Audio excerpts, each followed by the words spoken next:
दोस्तों, आज मैं आपके लिए लेकर आई हूँ मुंशी प्रेमचंद की कहानी घर जमाई। तो चलिए शुरू करते हैं। हरिधन जेठ की दोपहरी में ऊख में पानी देकर आया और बाहर बैठा रहा। घर में से धुआं उठता नजर आता था। छन छन की आवाज़ भी आ रही थी। उसके दोनों साले उसके बाद आए और घर में चले गए। दोनों सालों के लड़के भी आए और उसी तरह अंदर दाखिल हो गए, पर हरिधन अंदर ना जा सका। इधर 1 महीने से उसके साथ यहाँ जो बर्ताव हो रहा था और विशेषकर कल उसे जैसी फटकार सुननी पड़ी थी, वह उसके पाँव में बेड़ियाँ सी डाले हुए था। कल उसके सास ने ही तो कहा था कि मेरा जी तुमसे भर गया है, मैं तुम्हारी जिंदगी भर का ठेका लिए बैठी हूँ क्या। और सबसे बढ़कर अपनी स्त्री की निठुरता ने उसके हृदय के टुकड़े टुकड़े कर दिए थे। वह बैठी यह फटकार सुनती रही, पर एक बार तो उसके मुँह से ना निकला, अम्मा तुम क्यों इतना अपमान कर रही हो इनका।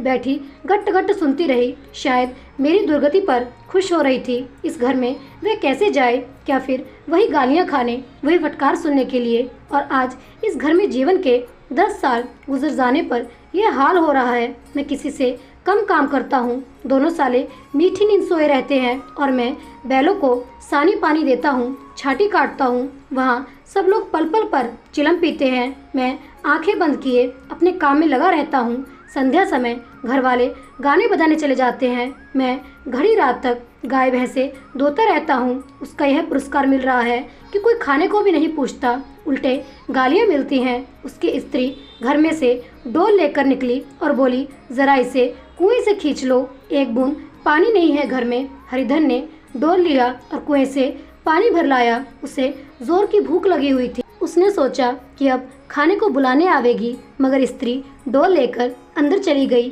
तो वही की हो रही। हरिधन थका मांदा शुदा से व्याकुल पड़ा पड़ा सो गया। सहसा उसकी स्त्री गुमानी ने आकर उसे जगाया। हरिधन ने पड़े पड़े कहा, क्या है, क्या पड़ा भी न रहने देगी या और पानी चाहिए। गुमानी कट्टू स्वर में बोली, गुर्राते क्या हो, खाने को तो बुलाने आई हूँ। हरिधन ने देखा उसके दोनों साले और बड़े साले के दोनों लड़के भोजन किए चले आ रहे थे। उसकी देह में आग लग गई। मेरी अब ये नौबत आ गई कि इन लोगों के साथ बैठकर भी नहीं खा सकता। ये लोग मालिक हैं, मैं इनकी जूठी थाली चाटने वाला हूँ। मैं इनका कुत्ता हूँ जिसके खाने के बाद एक रोटी का टुकड़ा डाल दिया जाता है।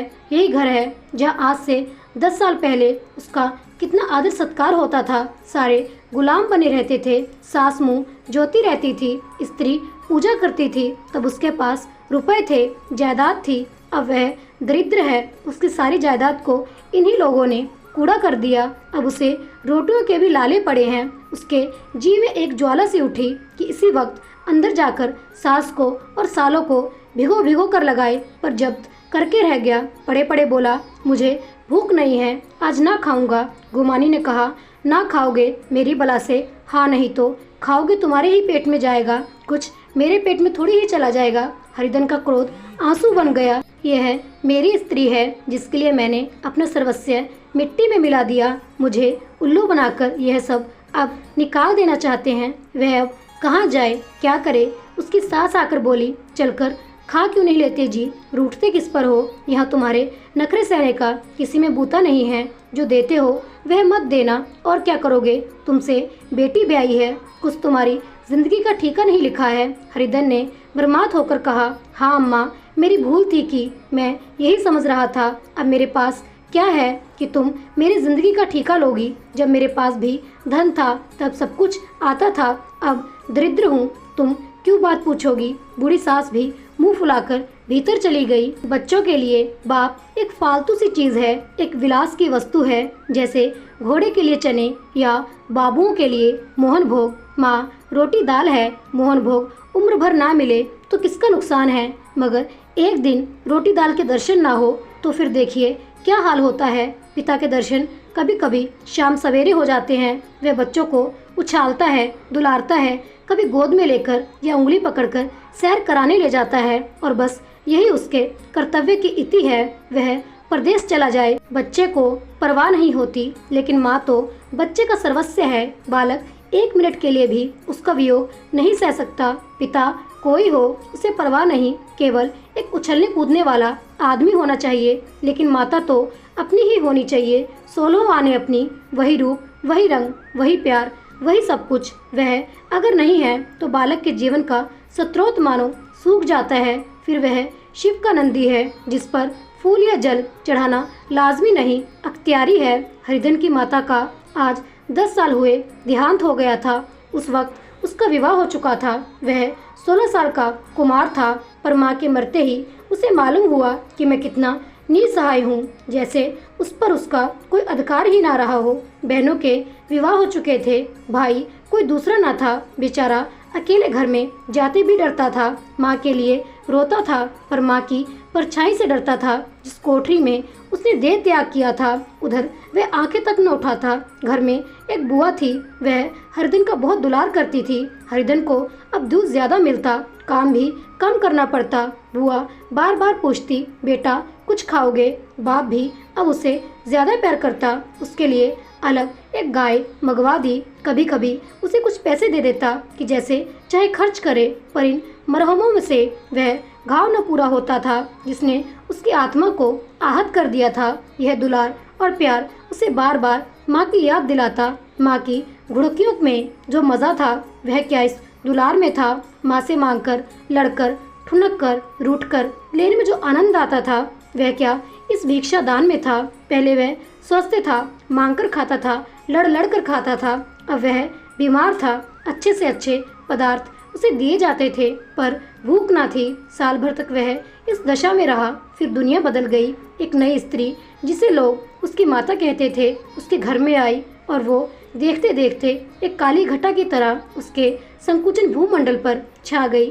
सारी हरियाली, सारे प्रकाश पर अंधकार का पर्दा पड़ गया। हरिधन ने इस नकली माँ से बात तक न की, कभी उसके पास गया तक नहीं। एक दिन घर से निकला और ससुराल चला आया। बाप ने बार बार बुलाया पर उनके जीते जी वह उस घर में ना गया। जिस दिन उसके पिता का देहांत की सूचना मिली उसे एक प्रकार का ईर्ष्यामय हर्ष हुआ। उसकी आंखों से आंसू की एक बूंद भी न आई। इस नए संसार में आकर हरिधन को एक बार फिर मातृ स्नेह का आनंद मिला। उसकी सास ने ऋषि वरदान की भांति उसके शून्य जीवन को विभूतियों से परिपूर्ण कर दिया। मरुभूमि में हरियाली उत्पन्न हो गई। सालियों की चुहल में, सास के स्नेह में, सालों के वाक विलास में और स्त्री के प्रेम में उसके जीवन की सारी आकांक्षाएं पूरी हो गई। सास कहती, बेटा तुम इस घर को अपना ही समझो, तुम ही मेरी आंखों के तारे हो। वह उससे अपने लड़कों की बहुओं की शिकायत करती। वह दिल में समझता था,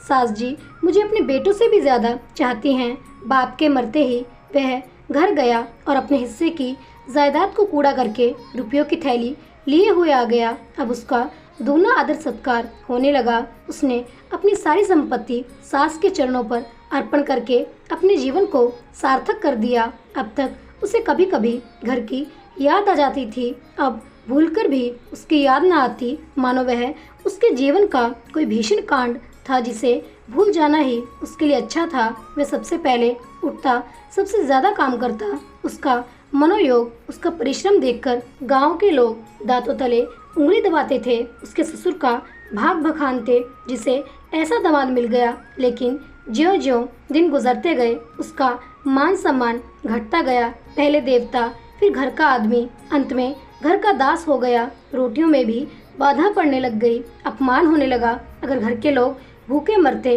और साथ ही उसे भी मरना पड़ता तो उसे जरा भी शिकायत न होती। लेकिन जब देखता और लोग मूंछों पर ताव दे रहे हैं, केवल मैं ही दूध की मक्खी बना दिया गया हूँ, तो उसके अंतस्थल में एक लंबी ठंडी आह निकल आती। अभी उसकी उम्र 25 ही साल की तो थी। इतनी उम्र में इस घर में कैसे गुजरेगी? और तो और उसकी स्त्री ने भी आंखें फेर ली। यह उस विपत्ति का सबसे क्रूर दृश्य था। हरिधन तो उधर भूखा प्यासा चिंतादाह में जल रहा था, इधर घर में सास जी और दोनों सालों में बातें हो रही थी। गुमानी भी हाँ में हाँ मिलाती जाती थी। बड़े साले ने कहा, हम लोगों की बराबरी करते हैं, यह नहीं समझते कि किसी ने उनकी जिंदगी भर का बीड़ा थोड़ी ही लिया है। 10 साल हो गए, इतने दिनों में क्या 2-3 हजार ना हड़प गए होंगे। छोटे साले बोले, मंजूर हो तो आदमी घुड़के भी, डांटे भी। अब इनसे कोई क्या कहे, न जाने इनसे कभी पिंड छूटेगा भी या नहीं।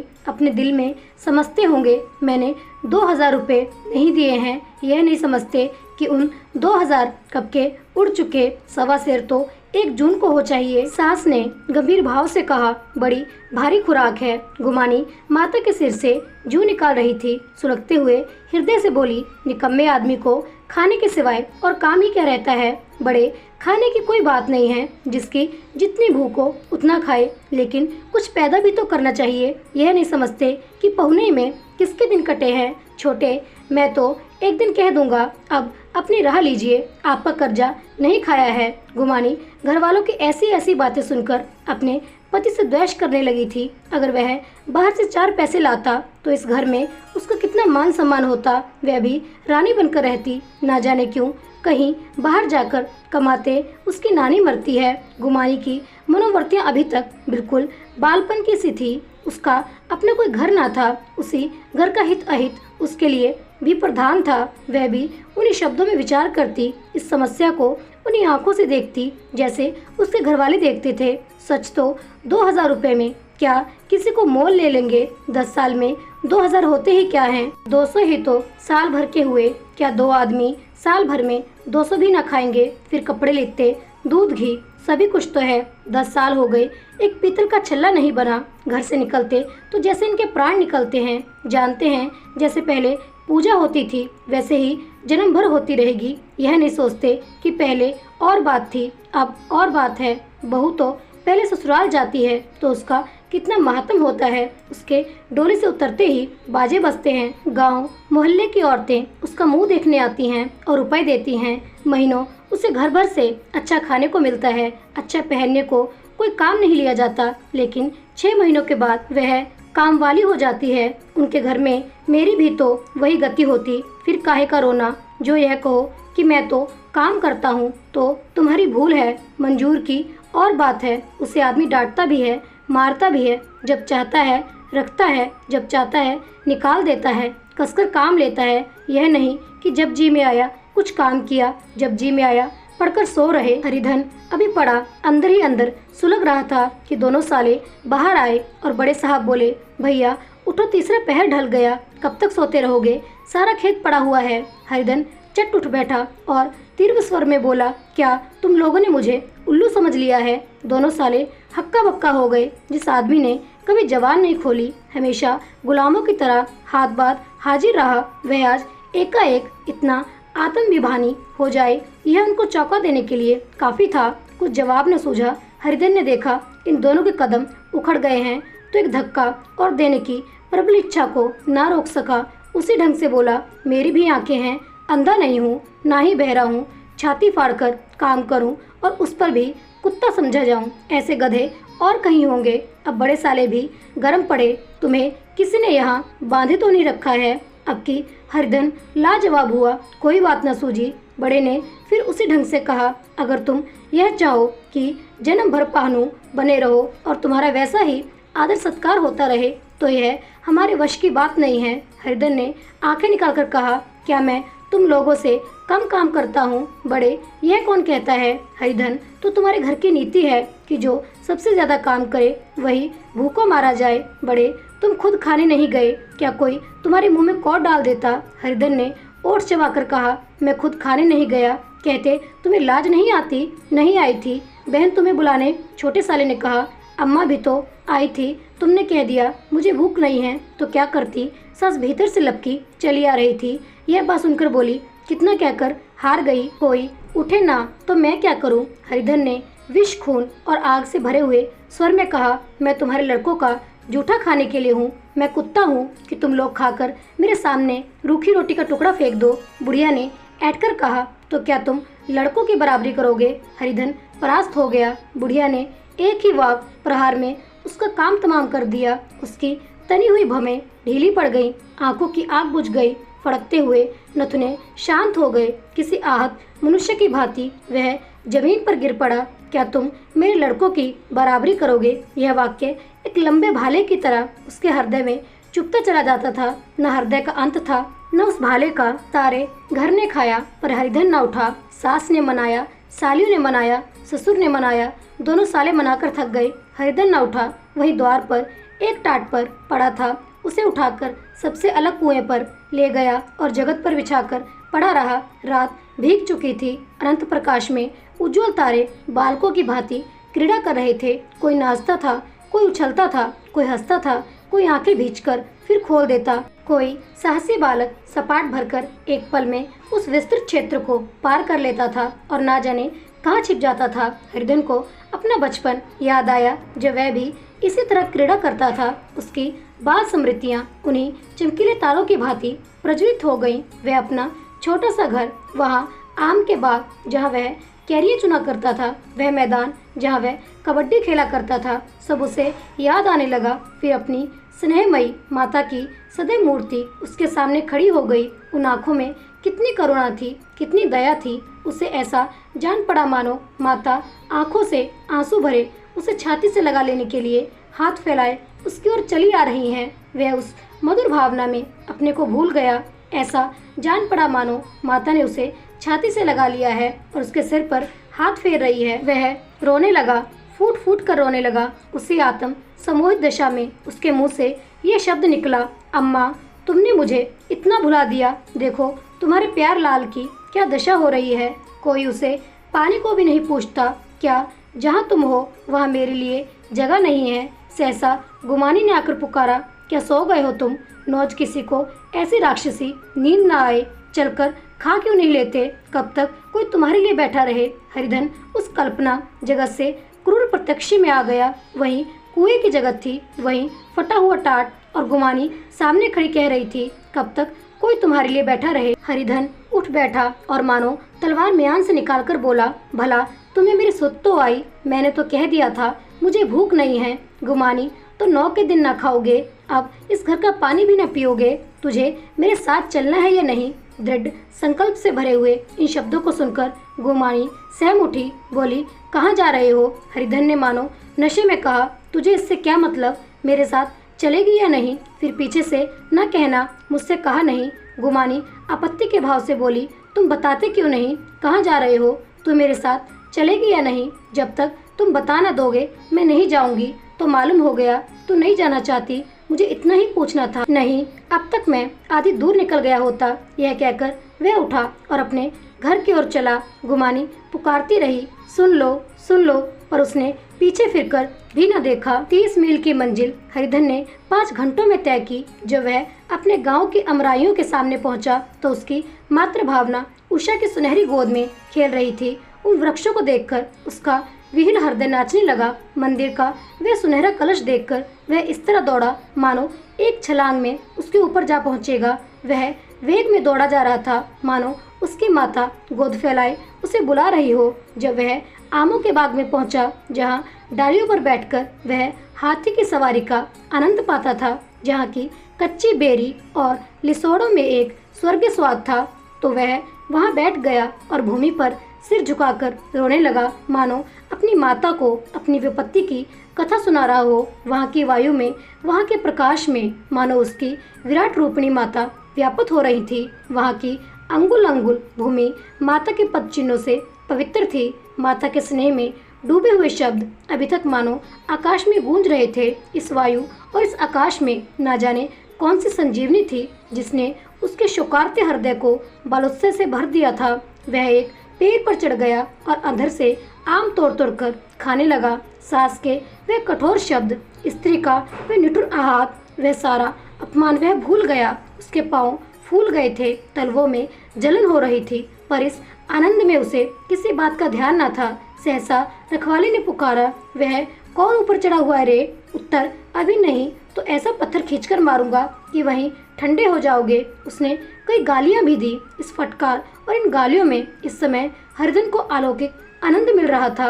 वह डालियों में छिप गया, कई आम काट काट कर नीचे गिराए और जोर से ठट्ठा मारकर हंसा। ऐसे उल्लास से भरी हुई हंसी उसने बहुत दिन से न थी। रखवाले को वह हंसी परिचित सी मालूम हुई, मगर हरिधन यहाँ कहाँ? वह तो ससुराल की रोटी तोड़ रहा है। कैसा हंसोड़ा था, कितना चिबिला, न जाने बेचारा क्या हाल हुआ।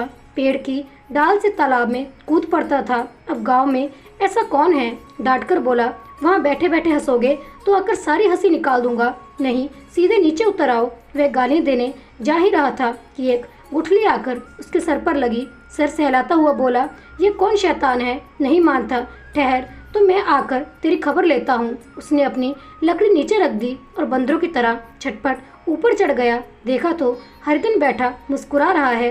चकित होकर बोला, अरे हरिधन, तुम यहाँ कब आए? इस पेड़ पर कब से बैठे हो? दोनों बचपन के सखा वही गले मिले। यहाँ कब आए? चलो घर चलो भले आदमी, क्या वहाँ आम भी मयस्सर न होते थे? हरिधन ने मुस्कुराकर कहा, मंगरू, इन आमों में जो स्वाद है वह कहीं और के आमों में नहीं है। गांव का रंग ढंग क्या है मंगरू, सब चैन चान है भैया। तुमने तो जैसे नाता ही तोड़ लिया। इस तरह कोई अपना गांव घर छोड़ देता है क्या? जब से तुम्हारे दादा मरे सारी गृहस्थी चौपट हो गई। दो छोटे छोटे लड़के हैं, उनके किए क्या होता है? हरिधन, मुझे अब उस गृहस्थी से क्या वास्ता भाई, मैं तो अपना ले दू चुका। मंजूरी तो मिलेगी ना? तुम्हारी गैया मैं ही चरा दिया करूँगा, मुझे खाने को दे देना। मंगरू ने अविश्वास के भाव से कहा, अरे भैया कैसी बात करते हो? तुम्हारे लिए जान तक हाजिर है। क्या ससुराल में अब न रहोगे? कोई चिंता नहीं, पहले तो तुम्हारा घर ही है, उसे संभालो।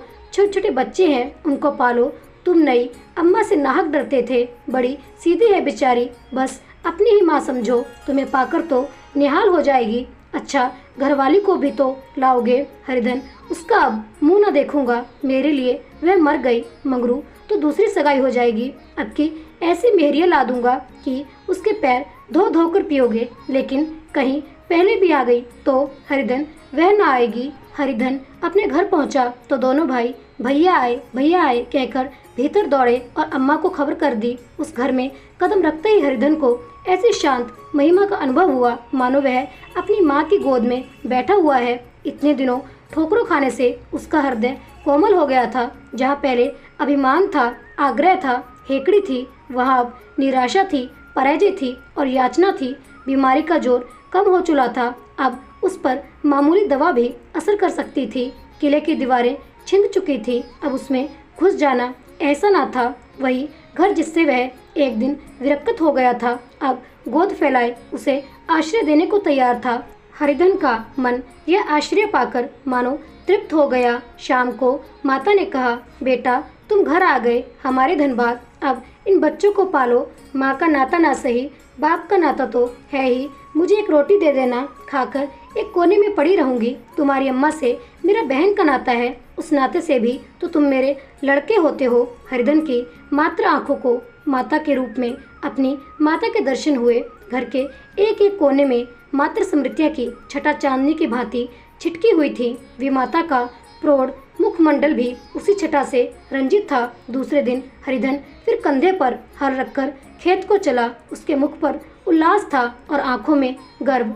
अब वह किसी का आश्रित नहीं, आश्रयदाता नहीं, किसी के द्वार का भिक्षुक नहीं, घर का रक्षक था। एक दिन उसने सुना गुमानी ने दूसरा घर कर लिया। माँ से बोला, तुमने सुना काकी, गुमानी ने घर कर लिया? काकी ने कहा, घर क्या कर लेगी, ठट्ठा है, बिरदारी में ऐसा अंधेर, पंचायत नहीं अदालत तो है। हरिधन ने कहा, नहीं काकी, बहुत अच्छा हुआ, महावीर जी को लड्डू चढ़ाऊंगा। मैं तो डर रहा था कहीं मेरे गले ना आ पड़े। भगवान ने मेरी सुन ली, मैं वहाँ से यही ठान कर चला था, अब उसका मुख न देखूंगा। तो दोस्तों, यहीं पर हमारे मुंशी प्रेमचंद की कहानी घर का जमाई समाप्त हो जाती है। दोस्तों, आपको हमारी आज की कहानी मुंशी प्रेमचंद की कैसी लगी मुझे कमेंट बॉक्स में अवश्य बताइएगा। अगर आपको भी मेरी कहानी या कथाएं अच्छी लगती हैं तो कृपया जाने से पहले मेरे चैनल को लाइक, सब्सक्राइब और शेयर करके मेरा प्रोत्साहन बढ़ा दें। आपका बहुत धन्यवाद होगा। कहानी सुनने के लिए आपका बहुत बहुत धन्यवाद। मिलते हैं अगली कहानी के साथ, तब तक के लिए आप सभी को मेरी तरफ से राधे राधे।